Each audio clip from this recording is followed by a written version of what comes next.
The runaway slave.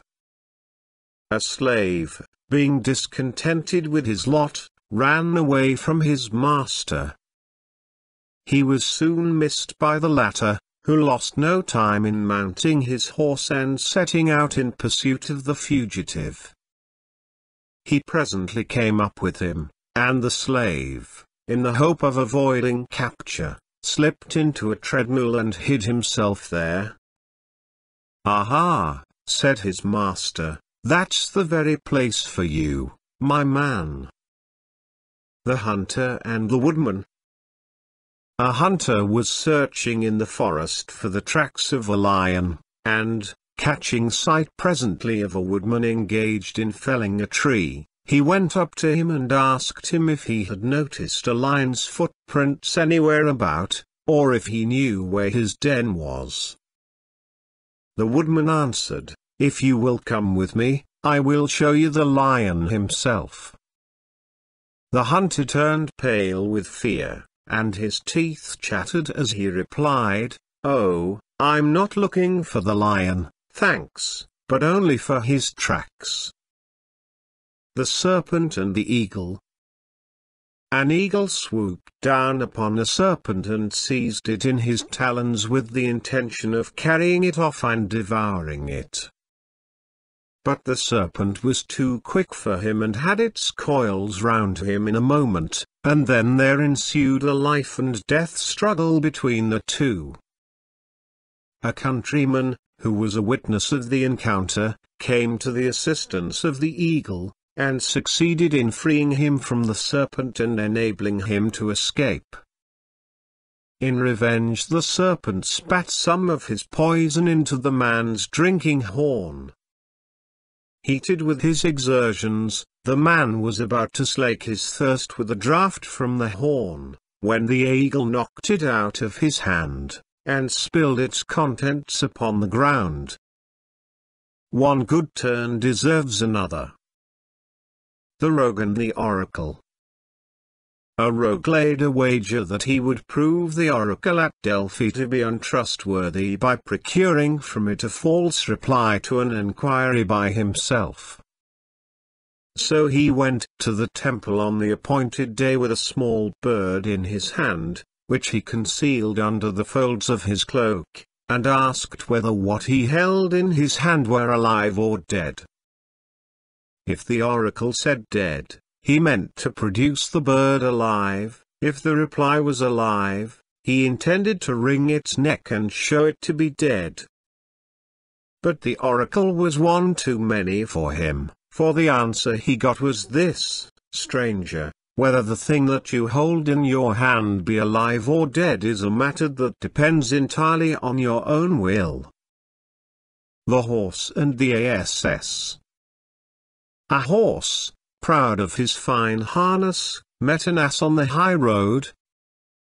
As the ass with his heavy burden moved slowly out of the way to let him pass, the horse cried out impatiently that he could hardly resist kicking him to make him move faster.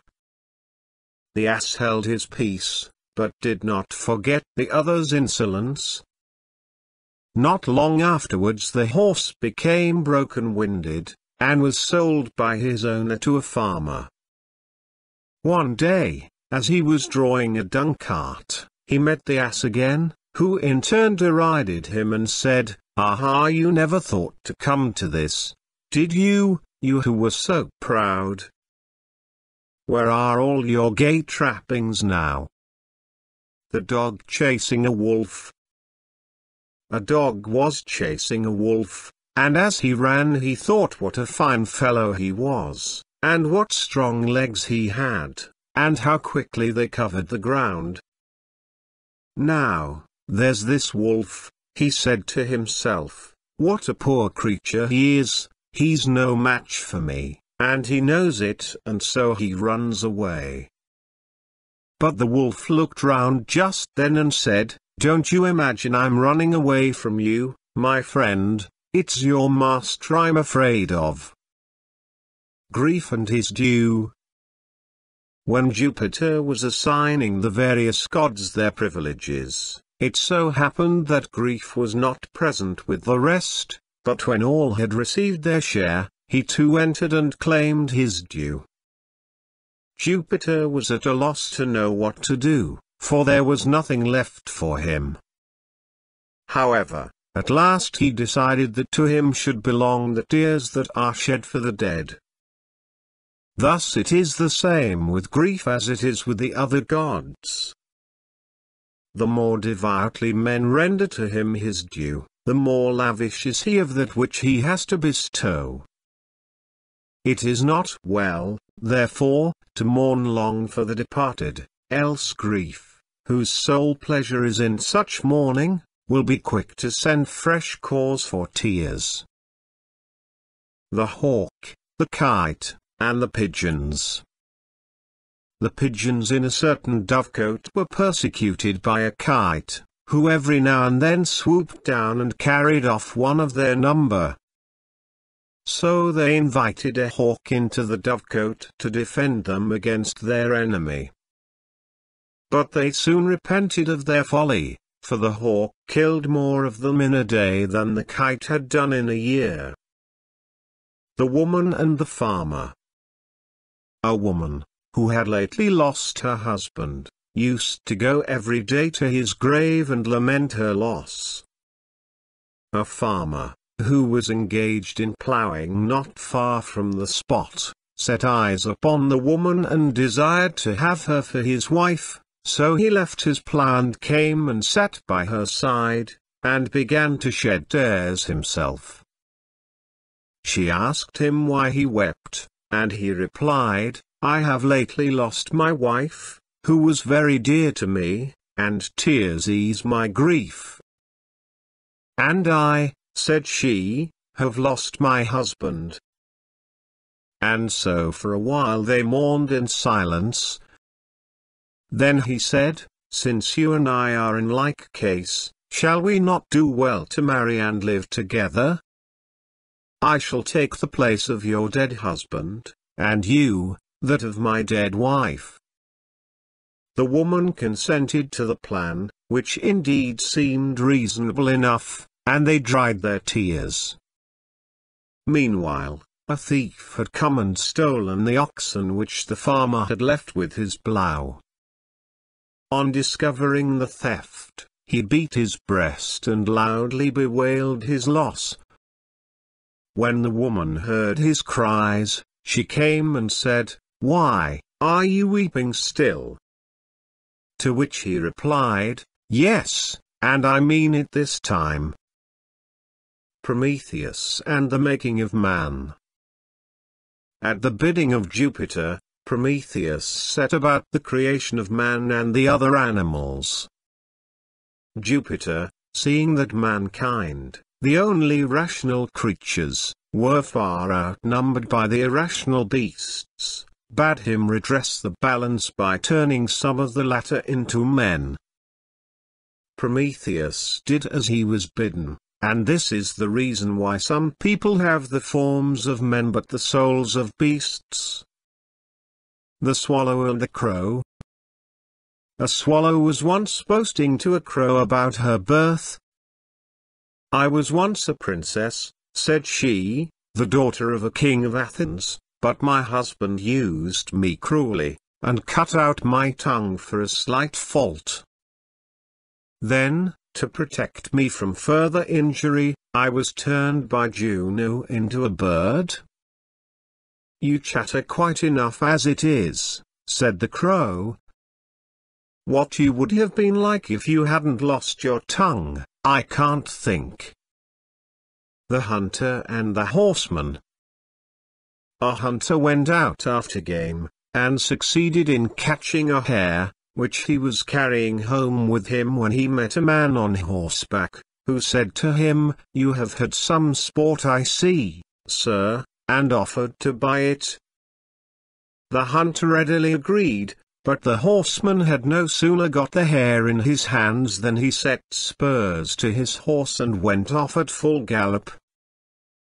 The hunter ran after him for some little distance, but it soon dawned upon him that he had been tricked, and he gave up trying to overtake the horseman, and, to save his face, called after him as loud as he could, "All right, sir, all right, take your hair, it was meant all along as a present." The goatherd and the wild goats. A goatherd was tending his goats out at pasture when he saw a number of wild goats approach and mingle with his flock. At the end of the day he drove them home and put them all into the pen together. Next day the weather was so bad that he could not take them out as usual, so he kept them at home in the pen, and fed them there. He only gave his own goats enough food to keep them from starving, but he gave the wild goats as much as they could eat and more, for he was very anxious for them to stay, and he thought that if he fed them well they wouldn't want to leave him. When the weather improved, he took them all out to pasture again, but no sooner had they got near the hills than the wild goats broke away from the flock and scampered off. The goatherd was very much disgusted at this, and roundly abused them for their ingratitude. "Rascals!" he cried, "to run away like that after the way I've treated you." Hearing this, one of them turned round and said, "Oh, yes, you treated us all right too well, in fact, it was just that put us on our guard. If you treat newcomers like ourselves so much better than your own flock, it's more than likely that, if another lot of strange goats joined yours, we should then be neglected in favor of the last comers." The Nightingale and the Swallow. A swallow, conversing with a nightingale, advised her to quit the leafy covers where she made her home, and to come and live with men, like herself, and nest under the shelter of their roofs. But the nightingale replied, "Time was when I too, like yourself, lived among men, but the memory of the cruel wrongs I then suffered makes them hateful to me, and never again will I approach their dwellings." The scene of past sufferings revives painful memories. The Traveler and Fortune. A traveler, exhausted with fatigue after a long journey, sank down at the very brink of a deep well and presently fell asleep. He was within an ace of falling in, when Dame Fortune appeared to him and touched him on the shoulder, cautioning him to move further away. "Wake up, good sir, I pray you," she said. "Had you fallen into the well, the blame would have been thrown not on your own folly but on me, Fortune,